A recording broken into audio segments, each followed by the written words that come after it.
7 de la mañana con 37 minutos. Nos vamos de inmediato a revisar información internacional porque estuvo bien movido el día lunes en Barcelona y Marianne Schmidt nos va a contar todos los detalles. ¿Cómo estás, Marianne? Hola, muy buenos días. Efectivamente, después de lo que informábamos ayer de estas condenas, vuelve a reinar el caos, sobre todo en Barcelona. Han sido movilizaciones que vimos en el 2017, en las que el pueblo exigía, ¿verdad?, la independencia de Cataluña.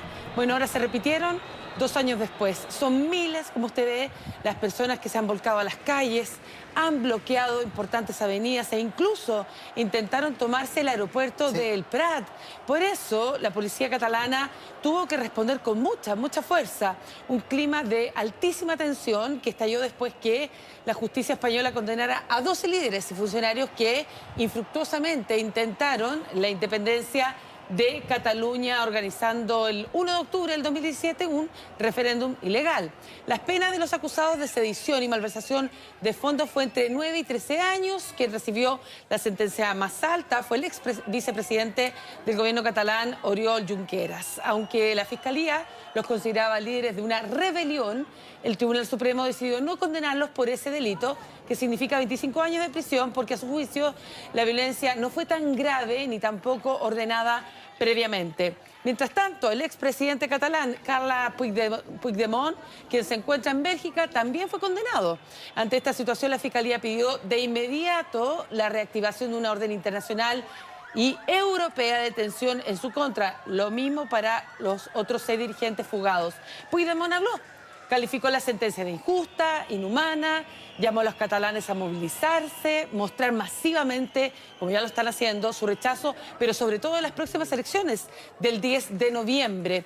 El jefe de gobierno español, Pedro Sánchez, ha dicho que la sentencia pone fin a un proceso judicial que se ha desarrollado con transparencia, garantizó el absoluto cumplimiento de la decisión judicial. Quim Torra, presidente de Cataluña, calificó la sentencia de injusta, antidemocrática, pidió a Sánchez una reunión urgente.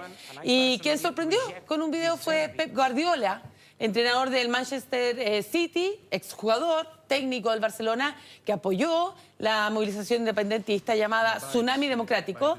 Dijo que España vive una deriva autoritaria, por lo tanto reclamó diálogo y libertad de los detenidos. Ahí vemos justamente a Guardiola, claro, que difunde este video a través de esta plataforma que les decía yo, de Tsunami Democrático. Y también el Fútbol Club Barcelona, que no es normal que un club de fútbol se involucre en esto, emitió un comunicado donde hablaba de que la sentencia de cárcel era una exageración, según ellos, que no correspondía a la dimensión de lo que se estaba discutiendo. Claro, dicen que es una, finalmente, persecución política, distinto a lo que, por supuesto, plantean desde el gobierno español, el presidente Pedro Sánchez, que dice que aquí nadie está por sobre la ley y que, por lo tanto, tienen que cumplir con las condenas que así está establecido en la Constitución. Ahora, este es un tema muy relevante.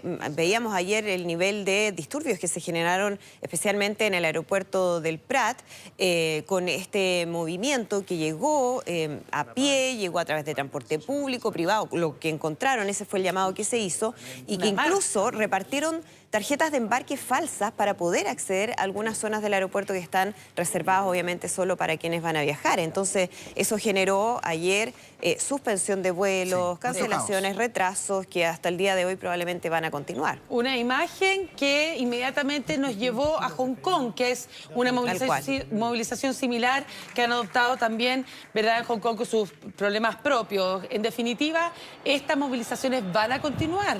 Si estos hechos que vimos ayer, les aseguro que continúan el día de hoy y van a persistir, porque ese es el llamado, sobre todo sus exdirigentes. Estamos hablando del expresidente Carles Puigdemont, que se encuentra en Bélgica, en su momento estuvo en Alemania, y ahora con esta orden internacional que se lleva a cabo, vamos a ver cuál es la situación de él, porque hasta el momento, con un cambio de normativa, finalmente él podía ser detenido si él pisaba terreno español. Claro, exacto. Ahora, ¿cómo va a ser eso? Ahora, el tener rostros emblemáticos y que después los detengan, ¿cambiará esta movilización?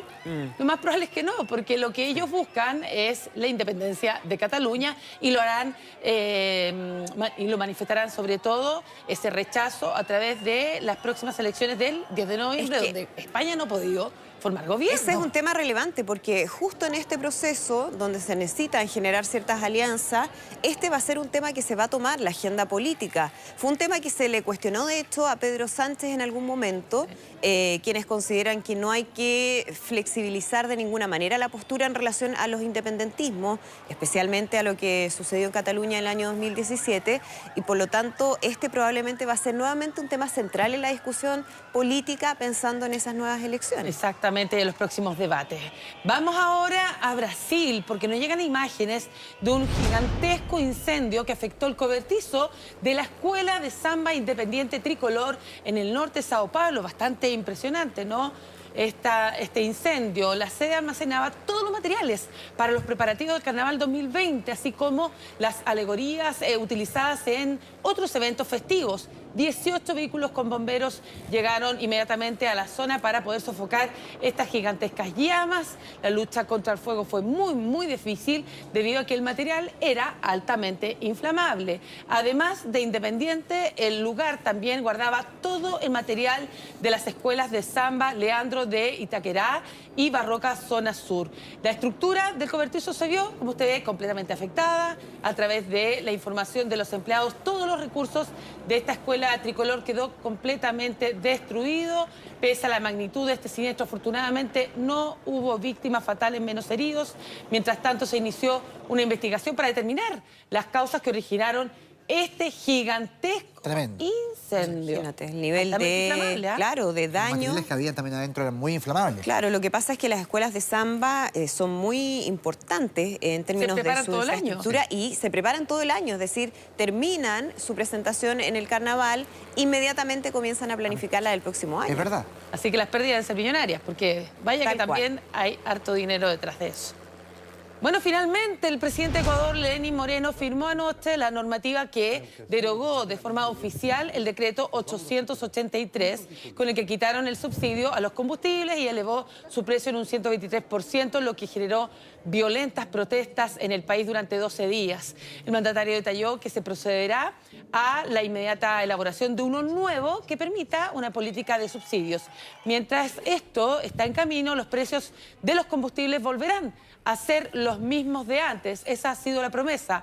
Moreno esperaba recaudar unos 1.500 millones de dólares anuales con la eliminación de los subsidios del diésel y la gasolina extra como parte de las medidas del llamado paquetazo. Mientras tanto, algunos aliados del expresidente ecuatoriano Rafael Correa, entre los que destaca la gobernadora de Pichincha, han sido detenidos en las últimas horas por presuntamente incitar a la violencia en las protestas.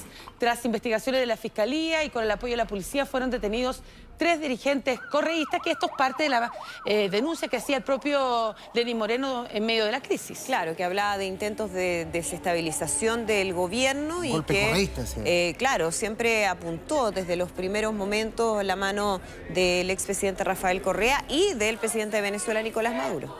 Perfecto, y además mencionaba también al mandatario venezolano. La violencia no cesa en México, en Michoacán. Al menos 14 policías murieron, otros 3 resultaron gravemente heridos tras ser emboscados por un grupo de civiles armados.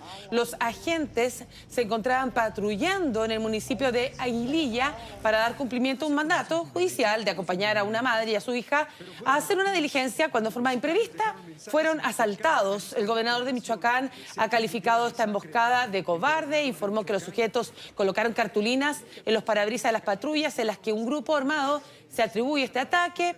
Hablamos de Nemesio Oseguera Cervantes, alias El Mencho, uno de los criminales más buscados en México y Estados Unidos, que lo consideran jefe de uno de los carteles del narcotráfico más poderosos del continente. Hablamos del cartel Jalisco Nueva Generación, que opera en la zona. El suceso se produce el mismo día en que el presidente Andrés Manuel López Obrador presentó un balance esperanzador de su política de seguridad junto a la cúpula del gobierno y del ejército durante los primeros 9 meses. Para que usted se haga la idea de su administración, los homicidios han crecido un 0,4%, lo que supone una ralentización de 4 décimas respecto al mismo periodo del año pasado. Fuerzas de seguridad tanto federales como locales, siempre han sido blancos frecuentes del crimen organizado y también los periodistas. Esta fue una emboscada terrible, porque en el fondo abren fuego y con armas de destrucción muy importantes, o sea, metralla, AK-47, no hubo una provocación previa.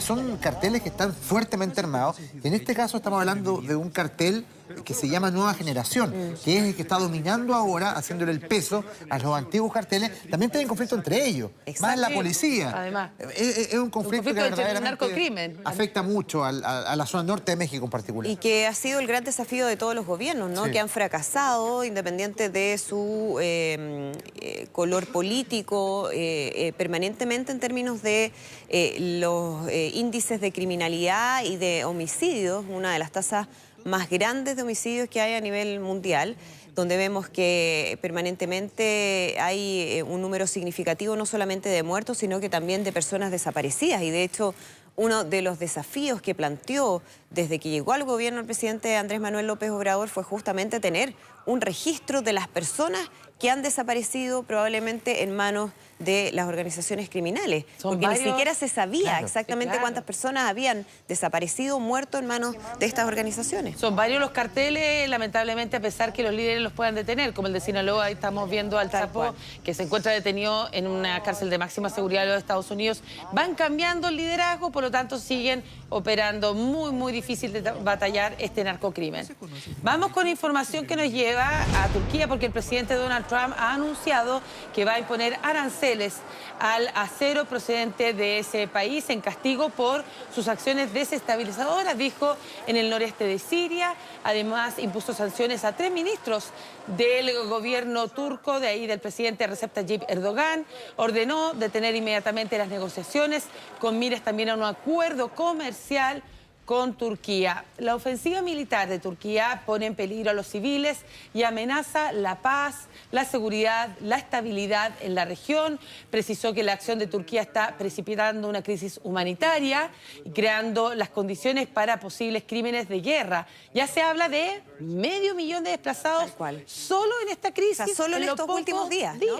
Exacto. Claro. Ahora, llama la atención lo que ha sido la postura del presidente Donald Trump cuando él mismo fue el que decide sacar a las tropas norteamericanas de esa zona de la frontera sabiendo cuál era el efecto que iba a tener. Entonces, muchos dicen, bueno, si es que él no estaba de acuerdo con esta ofensiva que Turquía iba a llevar en contra de los kurdos en ese sector, ¿por qué tomó esa decisión? Claro. Porque ahora, claro, él dice que está molesto con el gobierno de Erdogan, impone sanciones, anuncia estas sanciones en términos de los aranceles del acero, castigos en contra de algunos representantes del gobierno, pero todo esto surge por esa decisión que toma el presidente hace algunos días y que muchos se lo advirtieron que eso era lo que iba a ocurrir. Es una muestra más de la mala política, mal manejo que tiene Trump en política internacional, en términos de que muchas veces él toma decisiones más bien emocionales, no escucha a sus asesores y al final, bueno, ocurren lamentables situaciones como esta, donde debe contradecirse hasta en la decisión que tomó hace un tiempo. Estas son las lamentables consecuencias porque se habla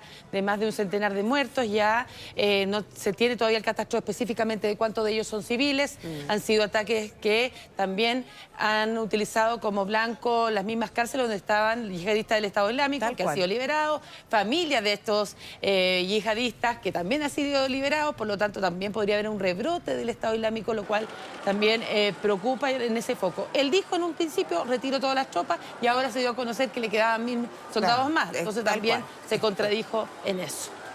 Bien, pues vamos a seguir muy atentos a todo lo que está ocurriendo en el mundo. Mariana Schmidt, muchísimas gracias. Que estén muy bien. Buenos días.